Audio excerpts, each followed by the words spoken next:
He's perfectionist, as almost everyone we've discussed would fall into that personality characteristic. They're a perfectionist. Now I'm going to tell you the stuff you don't know about. He's never forgiven me for playing this part, but my contact with him was first. Those guys always act nice, but the moment you turn your back, they're ready to stab you. That cold statement from Jack Nicholson in an exclusive interview with Variety hit Hollywood like a punch to the face of an industry long used to pretense. Gone was the usual half smile and relaxed composure. Jack spoke bluntly about 7 people who, as he put it, turned my life into a nightmare. Some used their power to push him out of major projects. Others quietly spread false rumors that ruined his reputation overnight. There were even former co-stars who betrayed him, publicly insulting him during a live broadcast watched by millions. Jack expressed his disdain without hesitation, but he also admitted he wasn't innocent. Throughout his career, he'd made plenty of enemies, from his defiant attitude and arrogance on set to a notorious romantic scandal that once shocked all of Hollywood. So who were the 7 stars Jack Nicholson declared he hated the most? And among them, which one did he resent to the bone so much that he could never forgive them for the rest of his life? Chapter 1. Al Pacino, spreading rumors to steal the role Jack Nicholson desired most. In the early 1970s, Hollywood was buzzing about what would become Paramount Pictures' biggest gamble, The Godfather. This wasn't just a film, it was a career-defining opportunity for anyone cast in it. During early casting meetings at Paramount's offices on Melrose Avenue, the first name mentioned wasn't Al Pacino, it was Jack Nicholson. At that time, Jack was at his peak after 5 Easy Pieces, 1970. He embodied the spirit of the American rebel, free, unpredictable, and magnetic. Producer Robert Evans reportedly told director Francis Ford Coppola privately, "If Jack plays Michael Corleone, we can turn this film into a phenomenon." The third draft of the script was even adjusted slightly to fit Nicholson's style.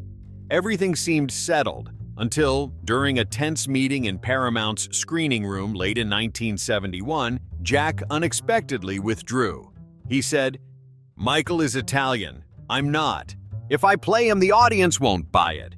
That statement, recorded in the meeting minutes, left the room silent. Jack believed he was doing the right thing, but that decision opened the door for someone he would never forget: Al Pacino. Pacino, then in his 20s, arrived at his audition shy and soft-spoken, his deep, raspy voice and small frame drawing skepticism. But Coppola saw the quiet danger he wanted. When Pacino was chosen, Jack appeared calm, seeing him as just another young actor trying his luck. Yet months later, when The Godfather premiered and became a global phenomenon, the world hailed Al Pacino, while Jack, who had once been offered that same role, watched the film alone in a small Westwood Village theater and left without saying a word. Friends recalled that for years afterward, Jack never referred to The Godfather by name. He'd call it mockingly "that little Italian movie." But what really stung wasn't just losing the role. After the film's release, rumors began circulating at Hollywood after-parties. Jack Nicholson turned down the part because he was uncomfortable with scenes involving men. That rumor was believed to have originated from Pacino's camp. Some crew members claimed Pacino had offhandedly joked at Musso and Frank's restaurant that Jack didn't like playing intimate male scenes. A week later, gossip columnists in Los Angeles whispered that Nicholson was too close to Marlon Brando, who played Vito Corleone. The story spread fast. In a small radio interview in San Francisco, the host even asked Jack, "Do you mind people saying you're too close to Brando?" Jack laughed awkwardly, but after the show he called his agent furiously, "Who's trying to stab me in the back?" Insiders later claimed Jack believed Pacino deliberately leaked the rumor, not to slander him, but to distract him and keep him away from the project.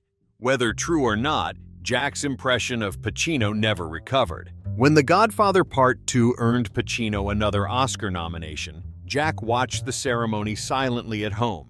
When Pacino's name was announced, he muttered quietly to a friend beside him, "I handed him an empire." The truth is, Jack Nicholson never forgave himself for walking away from that role. Years later, in a private conversation with director and friend Mike Nichols, he confessed, "Every time I watch Pacino's hospital scene with his father, I feel my heart tighten. That should have been me." Many in Hollywood still call it the biggest missed opportunity of Jack's career, a role that could have immortalized him even before Chinatown or Cuckoo's Nest. But what hurt most wasn't the lost role. It was the shadow of rumors that followed him for years, all because of one man he could never trust again.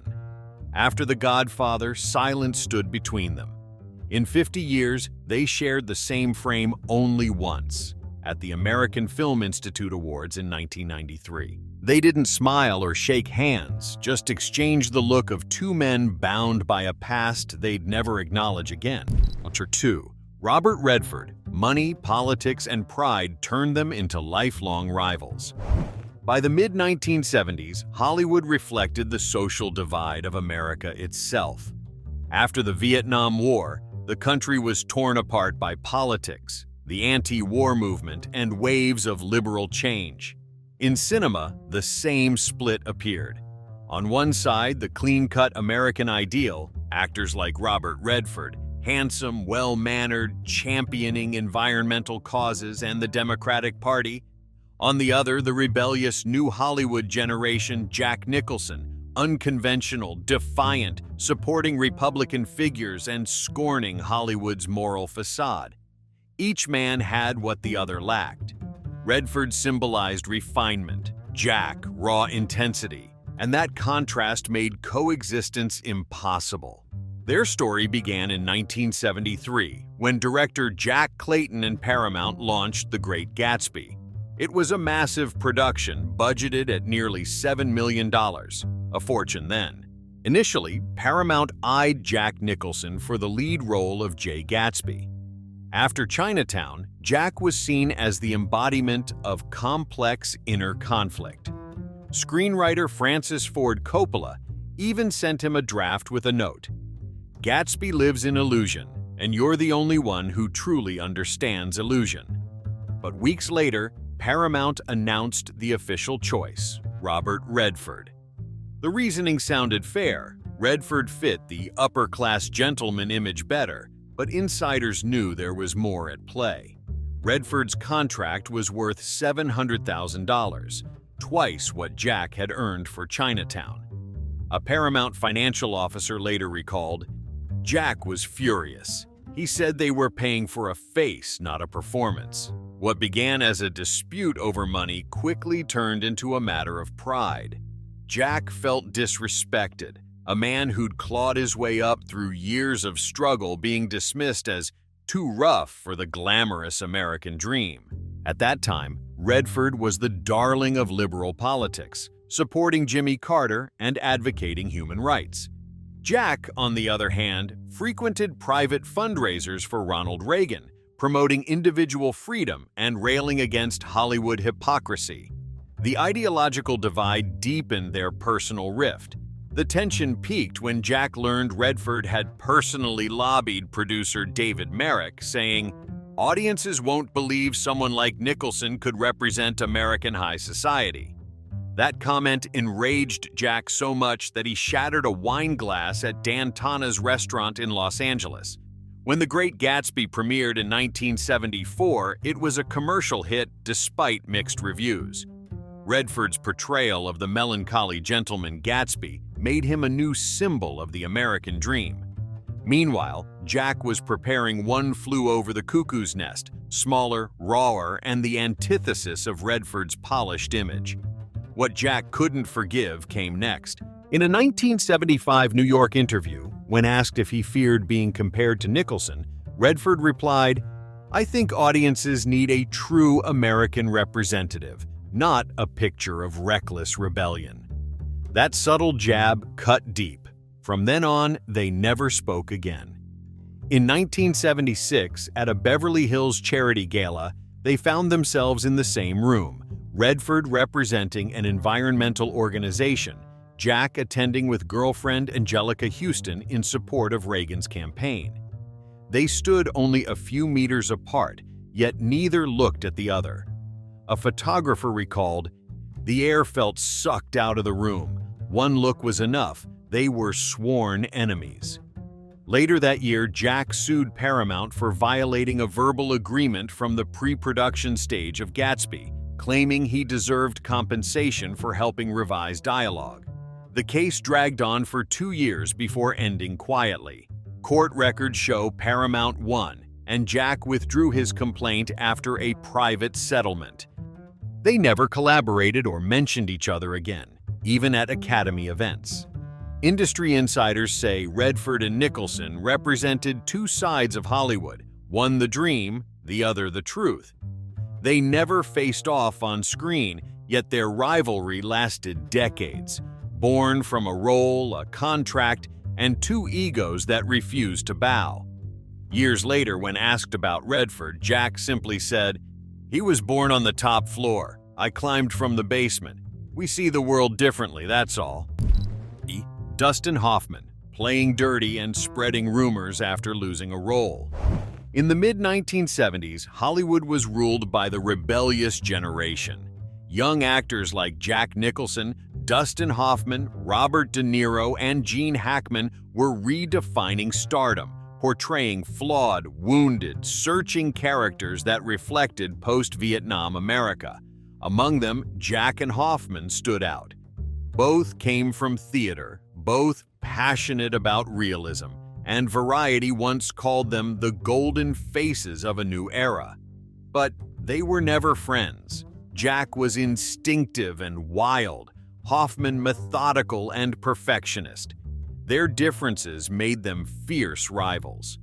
In 1974, Czech director Milos Forman began One Flew Over the Cuckoo's Nest, based on Ken Kesey's acclaimed novel.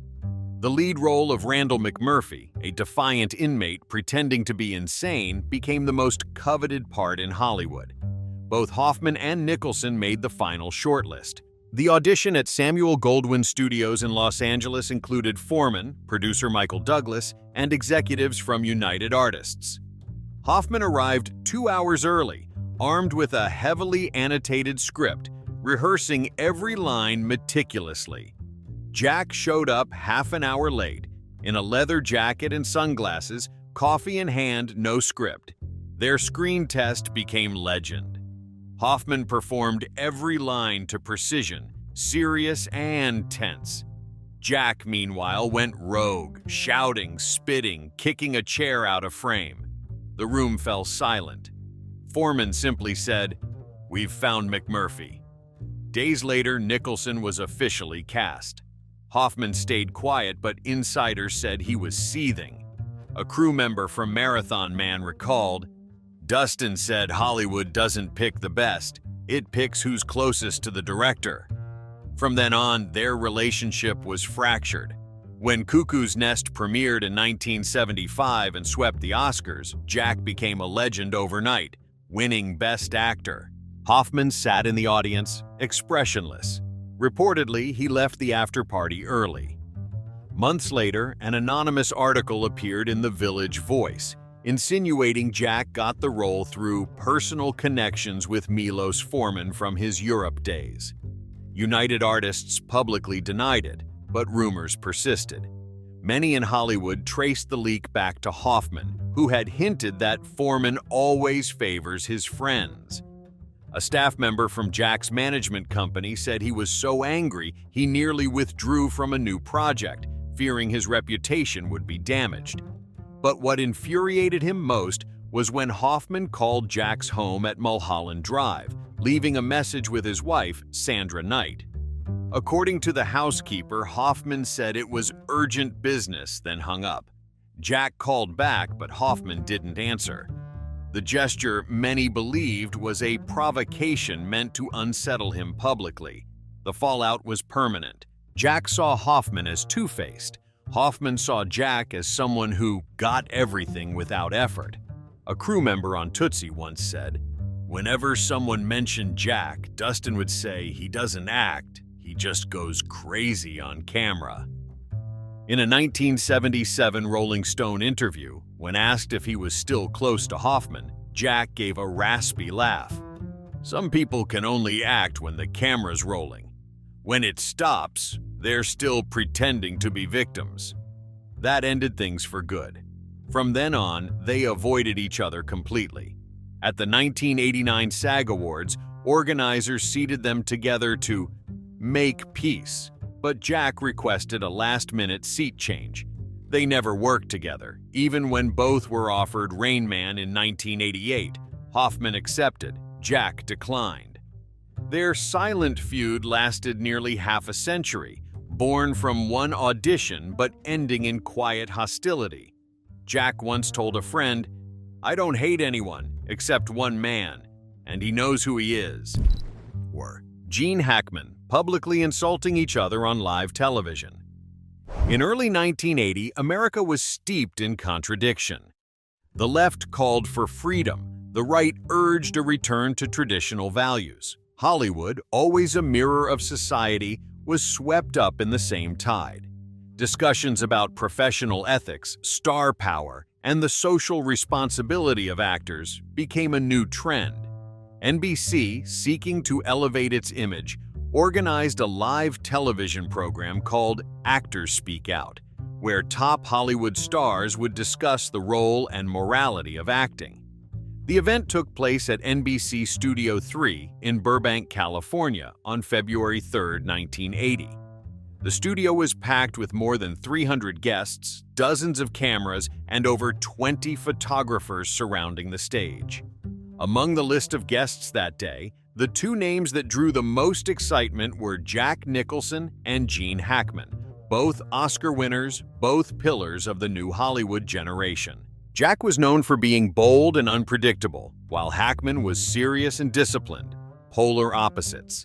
They'd had minor clashes at previous award shows, but had never faced each other live on air. The broadcast began smoothly. Hackman opened with a carefully prepared speech about the responsibility of artists in the media age. He spoke slowly, firmly, notes in hand. But within minutes, the audience's attention shifted to Jack, who was sitting to the right of the stage, leaning toward the female host, whispering and laughing occasionally. One camera accidentally caught the moment. Hackman paused, looked straight at Jack and said, "Could you focus for a moment?" Laughter rippled through the studio. Everyone thought it was a joke. But Jack didn't laugh. He calmly replied, "I'm just trying to make this talk a little less boring, Gene." The room fell silent. Hackman gripped his notes tightly, eyes narrowing. The host tried to change the subject, but Jack continued in his trademark raspy voice. "Honestly, I don't think the audience needs a lecture on ethics. They just want someone who can really act." A second of stunned silence. Then Hackman slammed his papers on the table, the thud echoing through the microphones. He said loudly, unable to contain himself, "You've never respected anyone but yourself. That's not art. That's arrogance." Jack leaned back slightly and smirked. "Maybe so, but at least I don't pretend to be a saint." The tension exploded. Hackman jumped up, moving toward him, but two crew members quickly stepped in to hold him back. A cameraman later recalled, "The whole studio froze. Everyone thought they were about to fight right there on live TV." The show's director, John Marone, instantly switched the camera to a wide shot and cut to an emergency commercial break. But since the signal had already gone live for a few seconds, the entire exchange made it to air. When the show resumed, Hackman had left the stage, leaving Jack alone, still wearing his trademark half-smile. The fallout was immediate. Within an hour, NBC received over 200 phone calls criticizing the lack of professionalism. The next day, newspapers ran headlines about the clash between two Hollywood legends. The Los Angeles Times downplayed it as two strong personalities meeting at the wrong time, while the New York Post labeled Jack the reckless man who doesn't know when to stop. NBC issued an apology and edited the argument out of the replay. As for Gene Hackman, he disappeared from the media for months.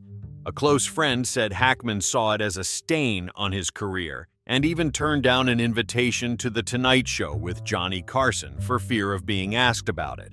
Meanwhile, Jack continued attending Hollywood parties as if nothing had happened. When a Variety reporter asked his thoughts on the incident, Jack just shrugged. "I think I just made the show a little more interesting, that's all." That short remark made Hackman even angrier.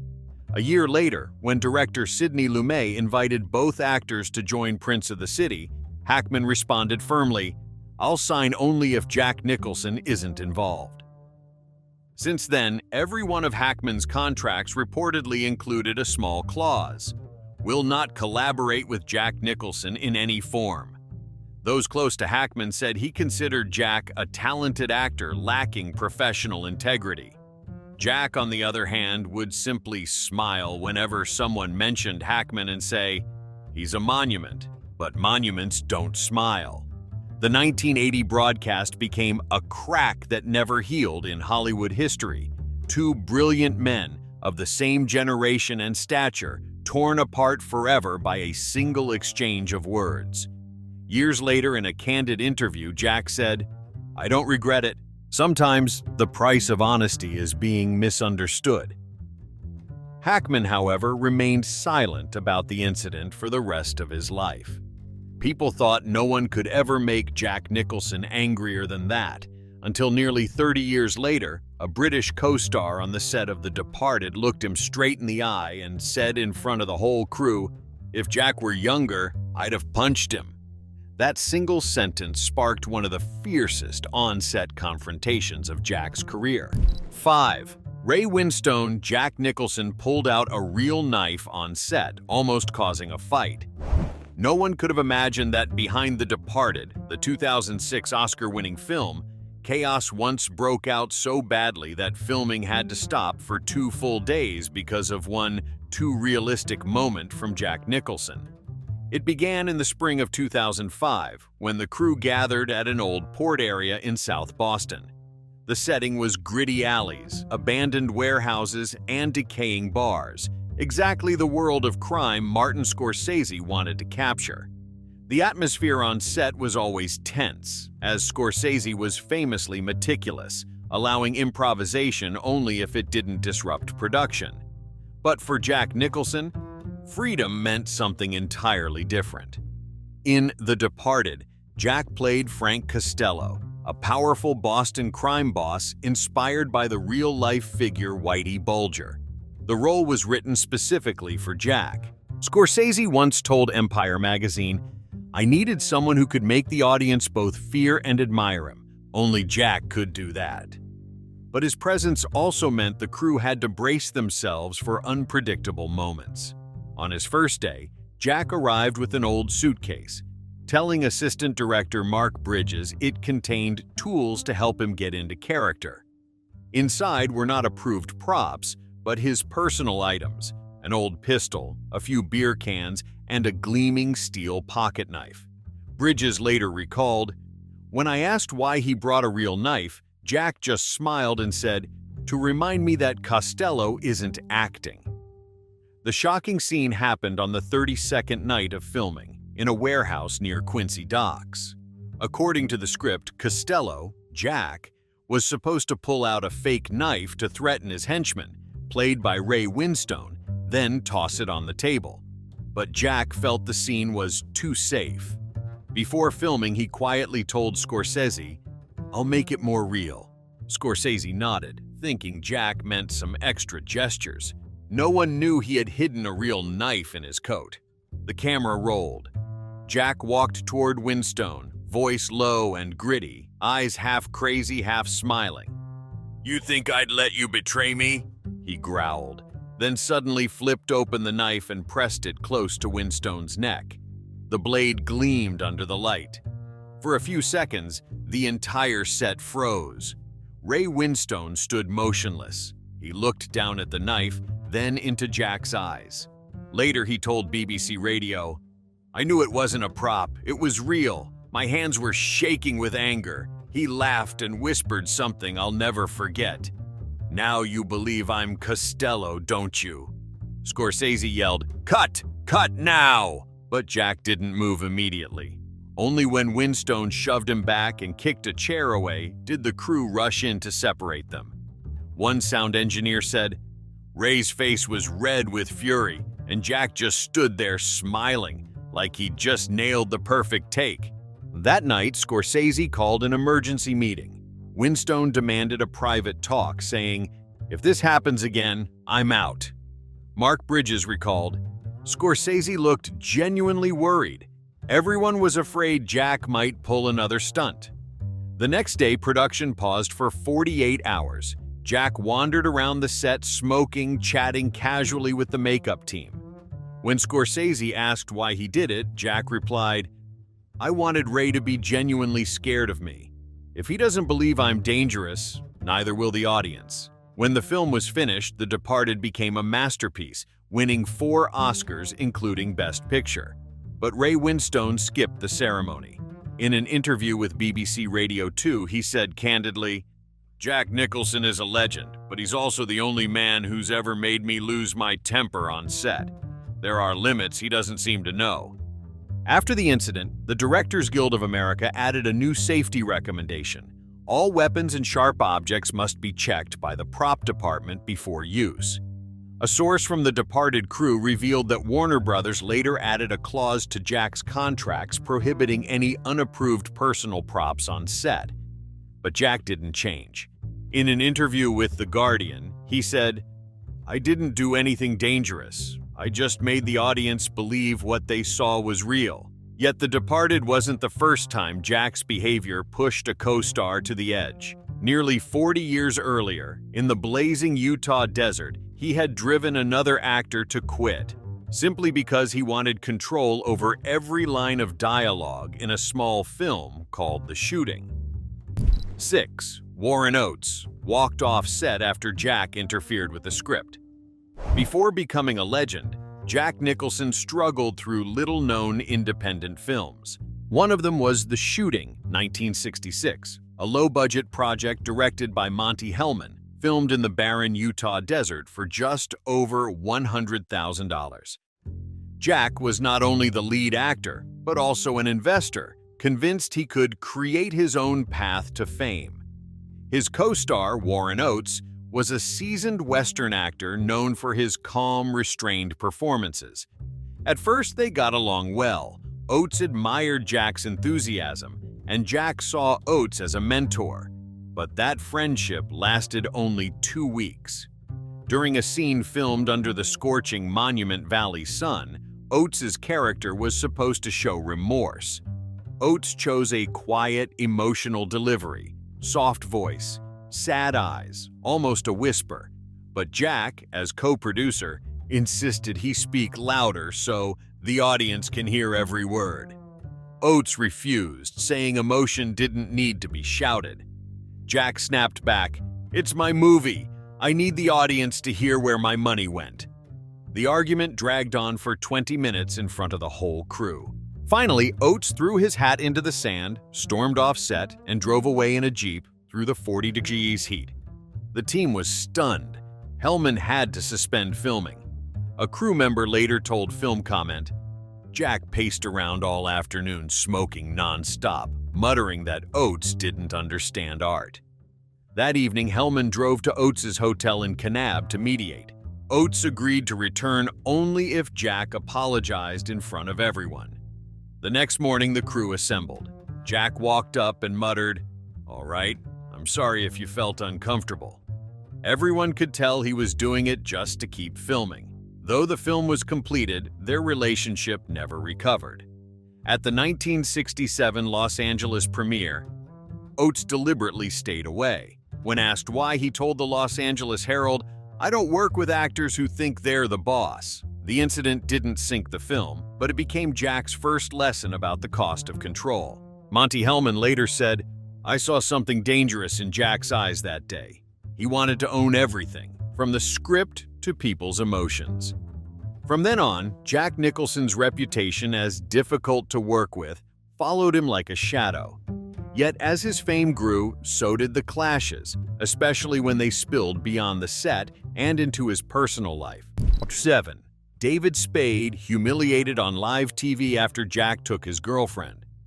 In the late 1990s, Hollywood was a world of endless parties, champagne glasses that never emptied, and love affairs that faded as fast as camera flashes.